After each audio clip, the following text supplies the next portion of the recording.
নমস্কার বন্ধুরা। 2019 সালের পরের পচ্চা হওয়ার জন্য আপনি কি পিএম কিষাণের টাকা পাচ্ছেন না? প্রধানমন্ত্রীর সম্মান নিধির টাকা 2019 সালের পচ্চা হওয়ার জন্য বা তার পরবর্তী পচ্চা হওয়ার জন্য যদি না টাকা পেয়ে থাকেন, তাহলে ভিডিওটিকে শেষ পর্যন্ত দেখতে থাকুন যে আমাদের কেন্দ্র সরকারের তরফ থেকে এই প্রকল্পের জন্য কি আসলে সরকারি বলা আছে বা সরকারি তথ্যে কী কী দেওয়া আছে যে এইভাবে থাকলে আপনি টাকা পাবেন বা টাকা পাবেন না, কী দেওয়া আছে সমস্ত কিছু আপনাদেরকে জানিয়ে দেবো। আপনার যদি 2019 সালের পরবর্তী পর্চা থেকে থাকে, তাহলে আপনি কি কৃষক বন্ধু বা পিএম কিষাণ প্রধানমন্ত্রীর সম্মান নিধির টাকা পাবেন নাকি সেটা কি লেখা আছে সরকারি নথিতে সেটা আপনাদেরকে আমি দেখিয়ে দিতে চলেছি, তাই ভিডিওটিকে শেষ পর্যন্ত দেখতে থাকবেন। আর যদি অবশ্যই ভিডিওটি ভালো লেগে থাকে তাহলে লাইক এবং সাবস্ক্রাইব করতে ভুলবেন না। দেখে নিন কী লেখা আছে আমাদের সরকারি ওয়েবসাইটে। আমাদের কেন্দ্র সরকার যখন পিএম কিষাণ বা সম্মান নিধির গাইডলাইন বের করেছিল, তখন ওখানে দেখুন যে গাইডলাইনে লেখা আছে, what is the cut off date for determination of eligibility of beneficiaries under the scheme.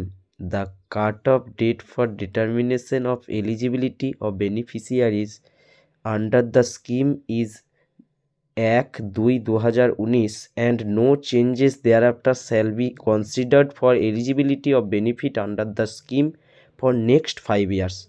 মানে এটা বোঝাতে চেয়েছে যে 1/2/2019 আগে পর্যন্ত, মানে এখানে এরাই এলিজিবল হবে যারা 1/2/2019 আগে তাদের জমির সমস্ত কিছু নিজেদের নামে করে ফেলেছিল, অর্থাৎ 2019 পর নিজেরা তাদের জমি নিজেদের নামে নিয়ে আসেনি। Except transfer of land on succession in case of death of land holder. একটাই ছাড় আছে এখানে, যে যদি যে ল্যান্ড হোল্ডার ছিল সে যদি মারা গিয়ে থাকে, তার উত্তরাধিকার সূত্রে যদি কেউ জমি পেয়ে থাকে, তাহলেই একমাত্র এখানে সে যোগ্য বলে বিবেচিত হবে। আর এটা কতদিন পর্যন্ত এই কন্ডিশনটা ফুলফিল থাকবে বা কন্ডিশনটাকে মেনে চলতে হবে? 5 বছর, নেক্সট 5 ইয়ার্স, মানে 1/2/2019 থেকে নেক্সট 5 ইয়ার্স মানে 1/2/2024 পর্যন্ত। অর্থাৎ 2024-এর পর নিয়মটি পাল্টানোর কথা থাকলেও এখনও সরকারের পক্ষ থেকে কোনো গাইডলাইন কিন্তু প্রকাশ করা হয়নি। তাই এখনও পর্যন্ত 2019 সালের আগে যাদের পর্চা ছিল নিজেদের নামে, তারাই পিএম কিষাণ পাচ্ছে। কিন্তু 2019 সালের পর যদি কেউ পর্চা নিজেদের নামে করে থাকে, তারা পিএম কিষাণের আওতায় আসছে না, কারণ সরকার এখনও 5 বছর পর বললেও গাইডলাইন এখনও কিন্তু দেয়নি বা পাবলিশ করেনি। তারপরে দেখুন, whether the scheme benefits will be allowed in cases where transfer of ownership of cultivable land takes place after the cut-off date of 01/02/2019 on account of succession due to death of landowner। মানে আপনার যদি 1/2/2019 পরেও যদি আপনার নামে জমি এসে থাকে, সেটা একমাত্র যদি আপনার কেউ মারা গিয়ে থাকে সেই জমির মালিক, তারপর সেই জমির মালিকের উত্তরাধিকার সূত্রে যদি আপনি সেই জমি পেয়ে থাকেন, তাহলে কি আপনি এই প্রকল্পের আওতায় আসার যোগ্য হবেন? ওখানে লেখা আছে দেখুন, yes, the scheme benefits will be allowed in all such cases where transfer of ownership of cultivable land has been taken place after the cut-off date of 01/02/2019 on account of succession due to death of landowner। মানে আপনি 1/2/2019 পরেও যদি যে ল্যান্ডওনার ছিল সে মারা গিয়ে থাকে, তার উত্তরাধিকার সূত্রে যদি আপনি জমি পেয়ে থাকেন, তাহলে অবশ্যই কিন্তু আপনি এই প্রকল্পের আওতায় আসতে পারেন। কিন্তু অবশ্যই খেয়াল রাখবেন, আপনি সেই জমিটিকে সে মারা গিয়েছে তার উত্তরাধিকার সূত্রে আপনি পেয়েছেন। অন্য কোনোভাবে যদি পেয়ে থাকেন সেই জমিটা বা জমি ক্রয় করে থাকেন, তাহলে কিন্তু আপনি এই পিএম কিষাণে বা সম্মান নিধি প্রকল্পের আওতায় আসতে পারবেন না। whether transfer of ownership occurred between 1/1/2018 and 31/1/2019 are eligible for consideration। বলছি যদি 1/12/2018 আর 31/1/2019 মধ্যে যদি আপনি এলিজিবল কি হবেন যদি তার মধ্যে জমি ট্রান্সফার হয়ে থাকে।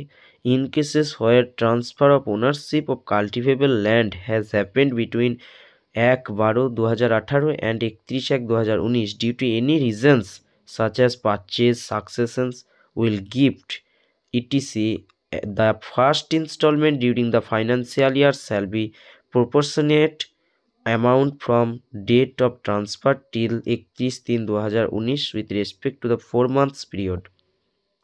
মানে আপনি যদি 1/12/2018 থেকে 31/1/2019 মধ্যে কোনো জমি নিজেদের নামে নিয়ে আসেন, সেটা দান, সেটা কি ক্রয় করেছেন বা আপনি উত্তরাধিকার সূত্রে পেয়েছেন, সমস্ত রকম ক্ষেত্রে আপনি কিন্তু এই পিএম কিষাণ সম্মান নিধির আওতায় আসতে পারবেন। এটাই কিন্তু এখানে সরকারি গাইডলাইনে লেখা আছে। আবার বলছি, যদি আপনি কোনো জমি উত্তরাধিকার সূত্রে 2019 সালের পরে পেয়ে থাকেন, তাহলে আপনি পিএম কিষাণ সম্মান নিধির আওতায় আসতে পারবেন। আর যদি না পেয়ে থাকেন, কোনো জায়গা হয়তো কিনেছেন বা কেউ আপনাকে জমি দান করেছে, তাহলে কিন্তু এই সম্মান নিধি প্রকল্পের আওতায় আসতে পারবেন না, যতদিন না সরকার গাইডলাইন বের করেছে। তবে আশা করা যাচ্ছে সরকার কিছুদিনের মধ্যেই এই আপনাদের আবার নতুন করে একটা গাইডলাইন প্রকাশ করবে, যেখানে 2019 সালের পর থেকে যারা রেকর্ড করেছে বা যাদের পর্চা আছে তারা পিএম কিষাণের আওতায় আসতে পারবে। কারণ ওখানে নেক্সট 5 ইয়ার্স লেখা আছে, 1/2/2024 ওর টেনিওর শেষ হয়ে গিয়েছে বা পিরিয়ড শেষ হয়ে গিয়েছে, তাই তারপরে গাইডলাইন আসারও সময় হয়ে গিয়েছে। আশা করা যাচ্ছে কিছুদিনের মধ্যেই চলে আসবে এই নোটিশ, আর তার জন্য আপনাদেরকে আরও কিছুদিন অপেক্ষা করতে হবে। আবার দেখুন, এখানে আবার একবার বলে দিচ্ছি, যদি আপনি 1/2/2019 মধ্যে জমি কোনো সেটা কেনা বা উত্তরাধিকার সূত্রে বা দানের জমি পেয়ে থাকেন, তাহলে আপনি পিএম কিষাণের আওতায় আসতে পারবেন। যদি না পেয়ে থাকেন, তাহলে 1/2/2019 পর থেকে যদি উত্তরাধিকার সূত্রে জমি পেয়ে থাকেন, তবেই আপনি পিএম কিষাণের আওতায় আসতে পারবেন, না হলে কিন্তু পারবেন না। তাই এই জিনিসটি খেয়াল রাখবেন। আর যদি আপনাদের কৃষক বন্ধু, বার্ধক্য ভাতা, জমির মিউটেশন বা জমির পর্চা কীভাবে নিজেদের নামে নিয়ে আসবেন, তার জন্য জমির পর্চা বা নিজেদের নামে জমি আনার জন্য দলিল থেকে রেকর্ড করার জন্য নিজের জমিটিকে কি কি লাগবে, সেই সমস্ত কিছু আমাদের চ্যানেলে গিয়ে দেখে নেবেন, ভিডিও করা আছে। যে আপনার নামে যদি রেকর্ড করতে চান কোনো জমি, তাহলে কি কি লাগবে, সেই ভিডিওগুলিকে আপনি আমাদের চ্যানেলে গিয়ে দেখে নিতে পারেন। ধন্যবাদ।